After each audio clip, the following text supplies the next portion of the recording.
As a group, they were louder than they were large, and boy, those anti-vaccination protesters were loud as thousands of them marched through the capital.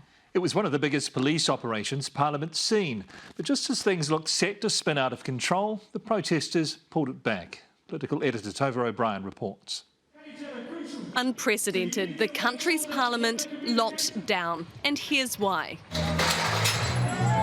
Protesters tearing through the barricades on the front steps, raising fears reminiscent of the US Capitol riots. But then, because it's not the States, it's New Zealand, they politely put them back up again. And despite the echoes of America, thankfully this was not, armed instead with tennis balls, biffing them at police and media, along with a few chocolate chip cookies and a bit of bile. You're an embarrassment to us, the media and the government. Look at you all with your face nappies on. It wasn't just the predictable targets. At one point, the protesters also turned on themselves. Exception taken to a dancing protester who was forcibly removed twice from the inner sanctum.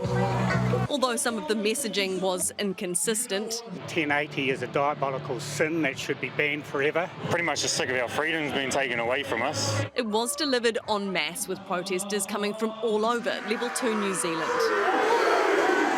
But the welcome mat was not rolled out. Get vaccinated, you dipshits. Oh, it's pretty lame. It's pretty ridiculous.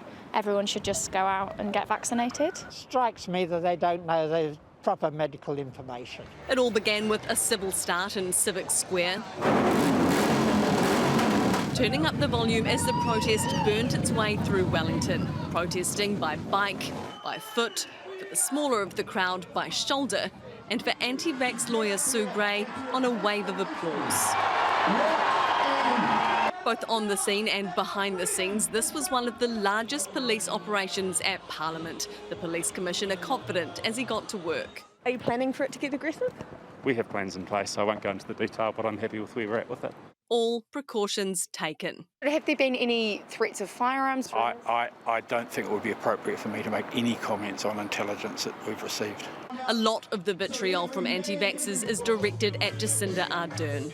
Yes, I do run my own social media, so of course I get a slice of that, but I'm very clear that that's not indicative of the vast bulk of New Zealanders. The protesters, also a tiny minority, way more people were vaccinated just today than were marching, but still. I'm obviously concerned. I've never seen Parliament locked up like this. MPs watched from inside, warned not to head outside, though after being spotted at an anti-vax protest in Wanganui last week, National MP Harete Hipango was considering it. Will you be going out to the protest today? I could be, you'll see. I don't know at the moment. Quickly kiboshed by Collins. Have any of your MPs expressed a desire Well, to I've made it really clear that I don't think that is the right thing to do. This is very much an anti-vaccination protest, and we don't want to really be seen with it. And it wasn't the only one today. Up at the Te Hana border north of Auckland, dozens of protesters blocked the road for about an hour. Nice and peaceful, lovely day. Got your sunscreen on? Peaceful until one of the protesters bit a police officer. And Tova, are the more aggressive members of the protest movement worrying the Prime Minister?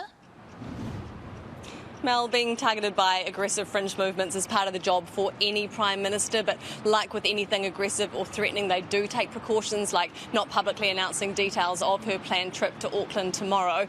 Today's protest was organised by Destiny's Church. They make a lot of platitudes about peaceful protests, but there was a really gnarly, angry edge to a lot of the protesters here today. And obviously questioning the vaccine is fine, it is a choice, protest is great, but with that anger and that susceptibility to misinformation that could put their families at risk, there ultimately was just a kind of a feeling of sadness here today. Tova, thank you.